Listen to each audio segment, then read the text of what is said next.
A very good morning to all of you and welcome back to my channel and मेडिहम 98। आज के इस video में हम एंजाइना पेक्टोरिस के बारे में डिस्कस करने वाले हैं, जिस टॉपिक में हम आपको एंजाइना पेक्टोरिस के इंट्रोडक्शन, डेफिनेशन, टाइप्स, इसके कॉजेज़ क्या क्या होते हैं, साथ ही साथ इसकी पैथोफिजियोलॉजी क्या है, साइन एंड सिम्टम्स क्या हैं, डायग्नोस्टिक इवैल्यूएशन क्या है एंड लास्ट वन इसका मैनेजमेंट क्या है, इन सारे पॉइंट्स के बारे में डिस्कस करने वाले हैं। तो चलिए बिना टाइम को वेस्ट किए टॉपिक को स्टार्ट करते हैं। फर्स्टली हम इंट्रोडक्शन के बारे में डिस्कस करेंगे। तो जो एंजाइना पेक्टोरिस है, मीन्स एंजाइना मीन्स होता है पेन एंड पेक्टोरिस मीन्स होता है chest. It means chest pain का राइज होना, जो कि एक लैटिन फ्रेज है जिसका मीन होता है स्ट्रैंगलिंग इन दी चेस्ट। ठीक है, स्ट्रैंगलिंग का मीन्स होता है कंप्रेशन या दबाव पड़ना चेस्ट के ऊपर।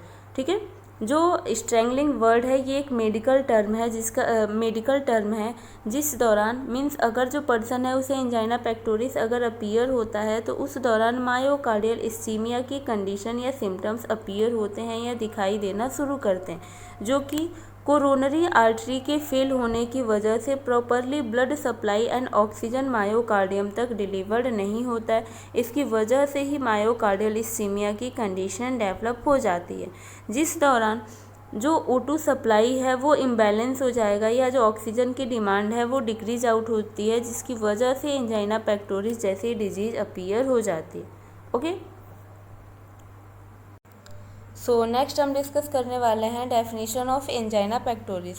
Angina pectoris is a clinical syndrome usually characterised by an episode of the pain feeling of the pressure in anterior chest resulting from the myocardial ischaemia. जो एंजाइना पेक्टोरिस है ये एक तरीके का क्लिनिकल सिंड्रोम होता है जिसमें कि मायोकार्डियल इस्कीमिया अपीयर होने की वजह से एपिसोडिक पेन अपीयर हो जाता है एंड एंटीरियर चेस्ट पे प्रेशर लाइक फीलिंग अपीयर हो जाती है, जिसे कि हम एंजाइना पेक्टोरिस के नाम से जानते हैं। ओके, नेक्स्ट वन है इसके बाद types of angina pectoris. Means जो एंजाइना पेक्टोरिस है इसके कितने टाइप्स होते हैं। तो जो इसके टाइप्स है मेनली 6 होते हैं। फर्स्ट वन है stable angina, second one unstable, third one variant, fourth one microvascular angina and fifth one है साइलेंट एंजाइना, सिक्स वन है डेक्यूबाइटस एंजाइना।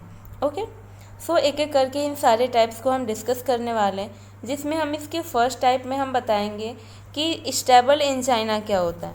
ओके, मीन फर्स्ट इसका टाइप है stable angina.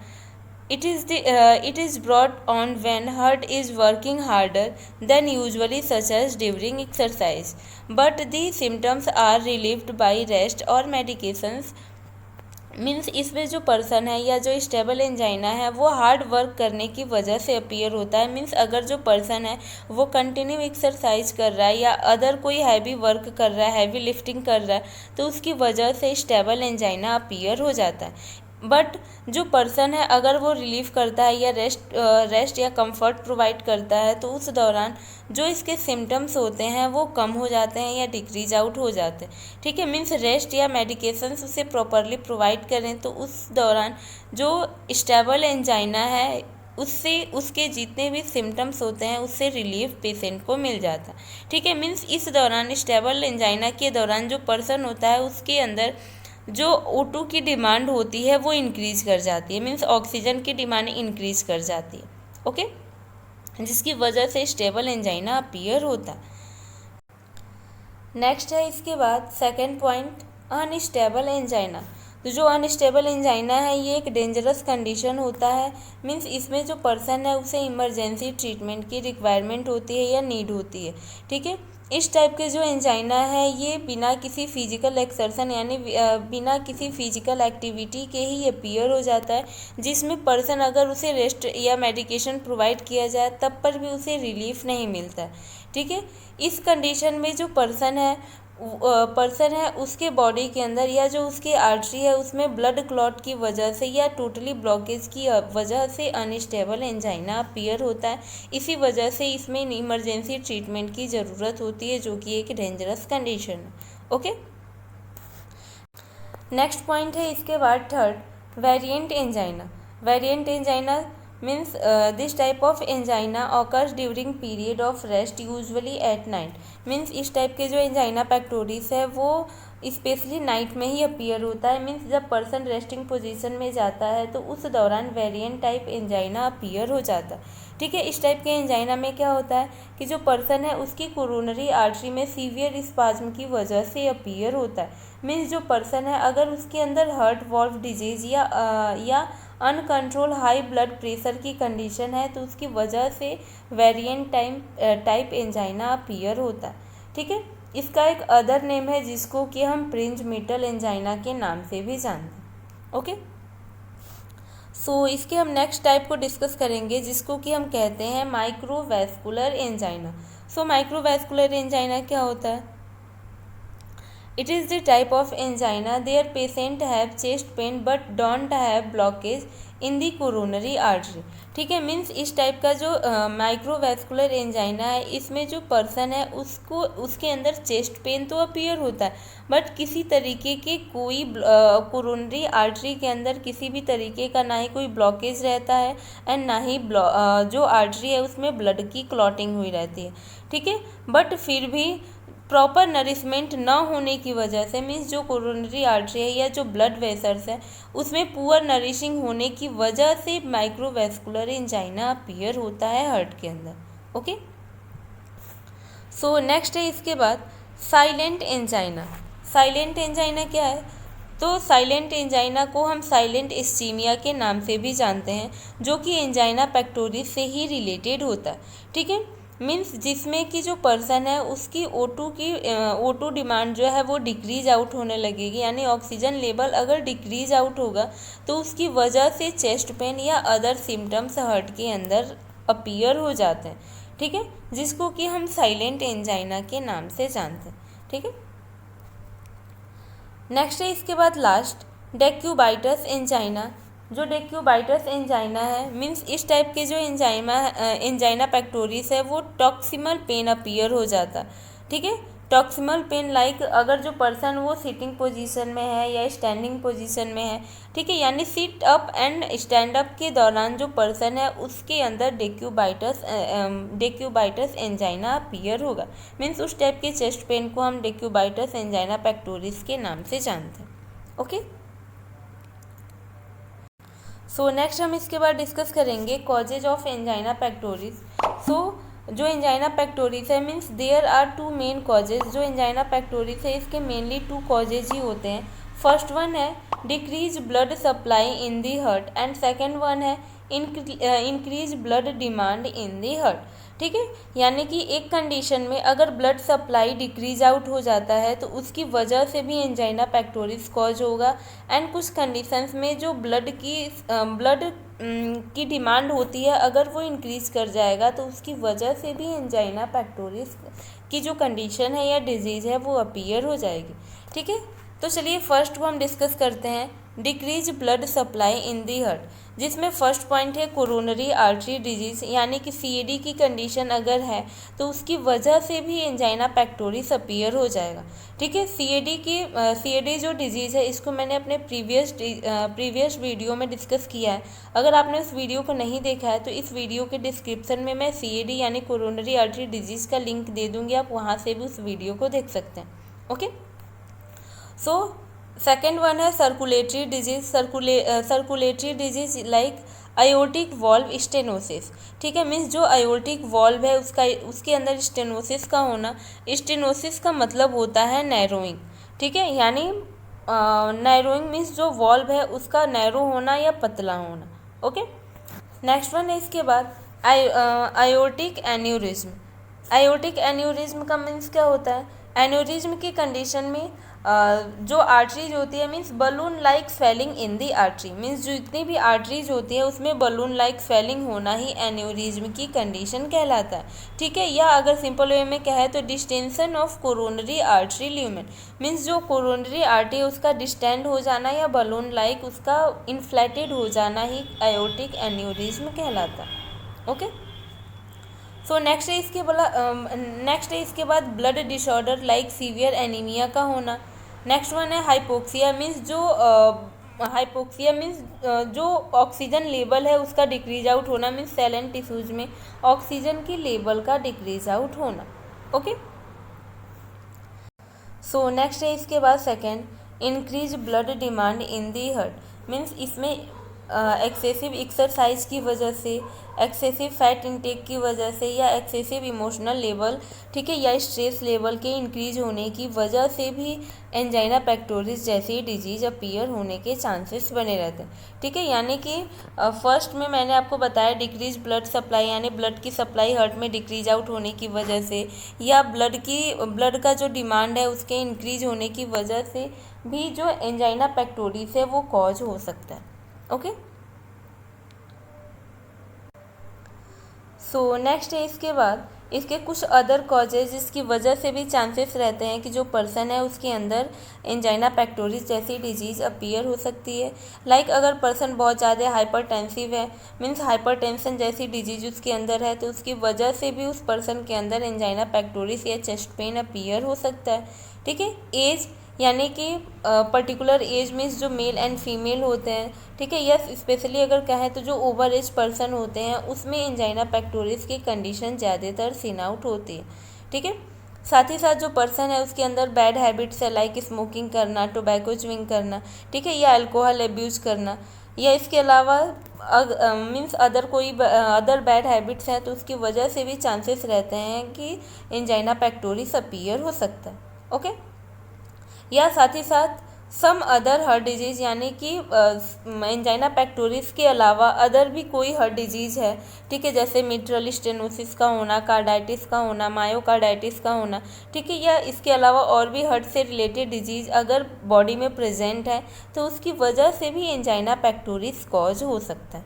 Okay, pathophysiology of angina pectoris, तो जो angina pectoris है उसकी pathophysiology क्या होती है, तो due to aetiological factors and causes, means किसी इटियोलॉजिकल फैक्टर एंड कॉजेज की वजह से unable to supply O2 according to the demand of the heart, यानी कि किसी इटियोलॉजिकल फैक्टर्स की वजह से जो O2 की सप्लाई होती है वो रुक जाती है या स्टॉप हो जाती है, मीन्स हार्ट की डिमांड के अकॉर्डिंग, मीन्स जितनी ज़रूरत होती है हार्ट को ऑक्सीजन की, उतनी ऑक्सीजन न मिलने की वजह से मायोकार्डियल इस्कीमिया की कंडीशन डेवलप हो जाती है।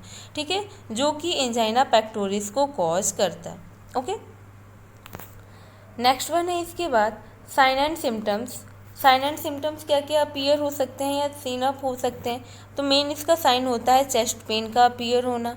ठीक है, नेक्स्ट वन है पैलोर एंड कोल्ड स्किन, यानी जो स्किन होती है, मीन्स अगर एनीमिया की कंडीशन डेवलप हो रही है तो उसकी वजह से जो स्किन होती है वो पैलोर एंड कोल्ड हो जाएगी, या जो बॉडी टेम्परेचर है वो ज़्यादातर डिक्रीज आउट होना शुरू हो जाएगा, जिसकी वजह से भी जो बॉडी होती है वो कोल्ड हो जाएगी या बॉडी टेम्परेचर डिक्रीज आउट हो जाएगा। ओके, सो नेक्स्ट वन है इसके बाद टैकीकार्डिया। टैकीकार्डिया मीन्स जो पल्स रेट होता है वो जो पल्स रेट है वो 100 से अधिक हो जाएगा या इंक्रीज आउट हो जाएगा। ठीक है, डिस्पनिया यानी कि ब्रीथिंग डिफ़िकल्टी या शॉर्टनेस ऑफ ब्रीथ की कंडीशन डेवलप हो जाएगी। नेक्स्ट वन है इंक्रीज और डिक्रीज ब्लड प्रेशर, यानी कि जो ब्लड प्रेशर है वो इरेगुलर हो जाएगा, मीन्स समटाइम इंक्रीज भी हो सकता है, समटाइम डिक्रीज भी हो सकता है। ओके, नेक्स्ट वन है इसके बाद पाल्पिटेशन। पाल्पिटेशन मीन्स क्या होता है, rapid and irregular heart rate, यानी जो हार्ट रेट है वो रैपिड हो जाएगा, यानी फास्ट भी हो सकता है एंड इरेगुलर भी हो सकता है।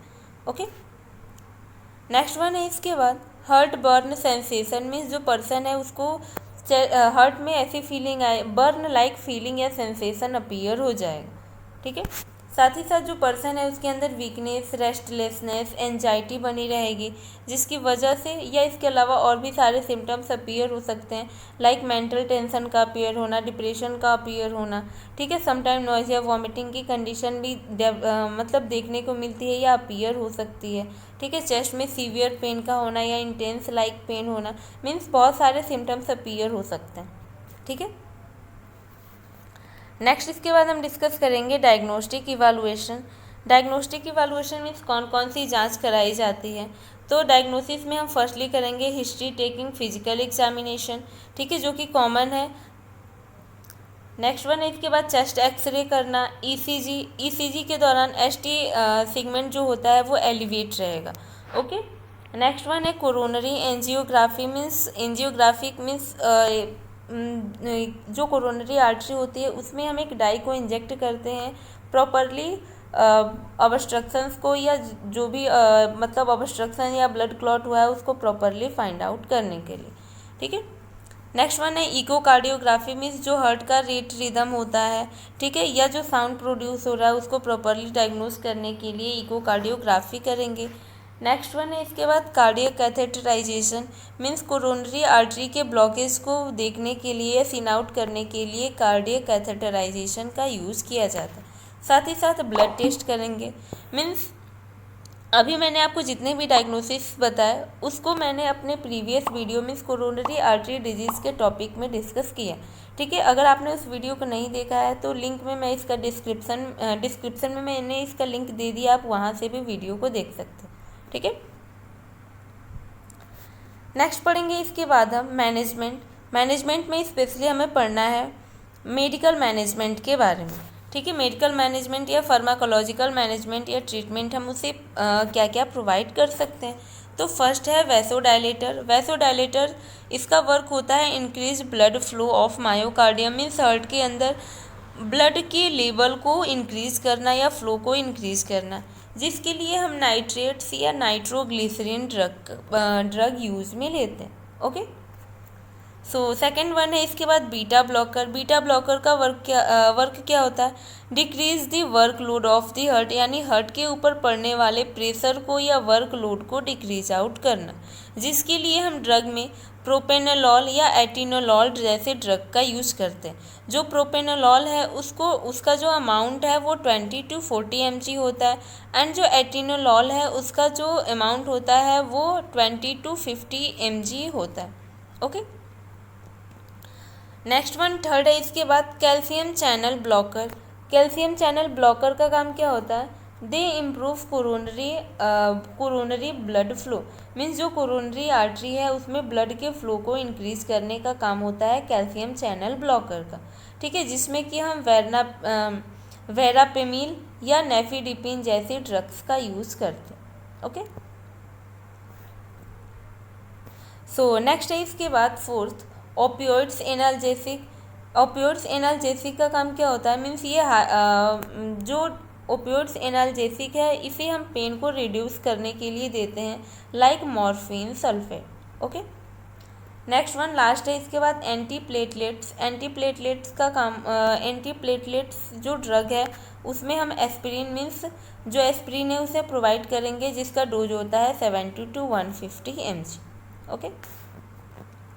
सो नेक्स्ट पढ़ेंगे इसके बाद हम सर्जिकल मैनेजमेंट में PTCA जिसको कि मैंने अपने प्रीवियस वीडियो में डिस्कस किया है मीन्स कोरोनरी आर्टरी डिजीज़, इस टॉपिक में मैंने PTCA को प्रॉपरली डिस्कस किया है जिसका फुल फॉर्म होता है परक्यूटेनियस ट्रांसलुमिनल कोरोनरी एंजियोप्लास्टी। ठीक है। नेक्स्ट वन है CABG को भी हमने अपने प्रीवियस वीडियो में डिस्कस किया, आप वहाँ से भी उस वीडियो को देख सकते हैं। CABG का फुल फॉर्म होता है कोरोनरी आर्टरी बाईपास ग्राफ्टिंग। साथ ही साथ कोरोनरी अथरेक्टोमी भी करेंगे या जो कोरोनरी आर्टरी है उसमें संट भी इंसर्ट करेंगे। ठीक है। मीन्स ये सारे जो सर्जिकल मैनेजमेंट है इसके थ्रू जो पर्सन है उसको हम एंजाइना पेक्टोरिस जैसी डिजीज से प्रिवेंट कर सकते हैं या उसके लाइफ को सेव कर सकते हैं। ओके। सो नेक्स्ट है इसके बाद लाइफ स्टाइल चेंजेस मीन्स जो पर्सन है उसके लाइफ स्टाइल में क्या क्या चेंजेस लाने चाहिए जिससे कि जो पर्सन है उसे हम एंजाइना पेक्टोरिस से प्रिवेंट कर सकते हैं। लाइक उसे एडवाइस करना कि वो अपने जो स्मोकिंग रेट है उसको स्टॉप करे, वेट को कंट्रोल करे। ठीक है। साथ ही साथ जो कोलेस्ट्रॉल लेवल है उसको मेंटेन करके रखे मीन्स प्रॉपरली रेगुलरली वो कोलेस्ट्रॉल लेवल को चेकआउट करते रहें। ठीक है। उसे एडवाइस करेंगे कि वो रेगुलर एक्सरसाइज करे जिससे कि जो उसका हेल्थ है वो प्रॉपरली बना रहे या इंक्रीज होता रहे। ठीक है। नेक्स्ट वन है इसके बाद कि उस पर्सन को एडवाइस करना कि वो लार्ज मील को अवॉइड करे या स्पाइसी और ऑयली फूड मटेरियल्स को अवॉइड करे। ठीक है, इनकेस अगर वो लार्ज मील या स्पाइसी फूड मटेरियल्स लेता है तो उसकी वजह से फैट के एक्युमुलेशन या जो कोलेस्ट्रॉल लेवल है वो इंक्रीज कर जाता है, जिसकी वजह से एंजाइना पेक्टोरिस या अदर हार्ट प्रॉब्लम अपीयर होने के चांसेस इंक्रीज कर जाते हैं। ओके, सो नेक्स्ट है इसके बाद लर्निंग हाउ टू अवॉइड, यानी कि उस पर्सन को ये चीज़ बताना या लर्न कराना कि उसे अपने स्ट्रेस लेवल को किस तरीके से अवॉइड करना है या हैंडल करना है। मीन्स उसे ये एडवाइस करना कि या इनकरेज करना कि वो खुद को किसी भी इन्वायरमेंट में प्रॉपरली एडजस्ट कर पाए। ठीक है, नेक्स्ट वन लास्ट है इसके बाद avoid alcohol and smoking. Means उसके अंदर जो बैड हैबिट्स प्रेजेंट है उसे अवॉइड करना। मीन्स अल्कोहल या स्मोकिंग करने की उसकी आदत है तो उस हैबिट्स को उसे रिमूव आउट करने के लिए एडवाइस करना। ओके, सो आज का टॉपिक स्टॉप होता है। आई थिंक आपको ये वीडियो पसंद आई होगी। अगर वीडियो पसंद आई है तो प्लीज़ वीडियो को लाइक करें, कमेंट करें, शेयर करें एंड चैनल को भी सब्सक्राइब कर दें। Thank you.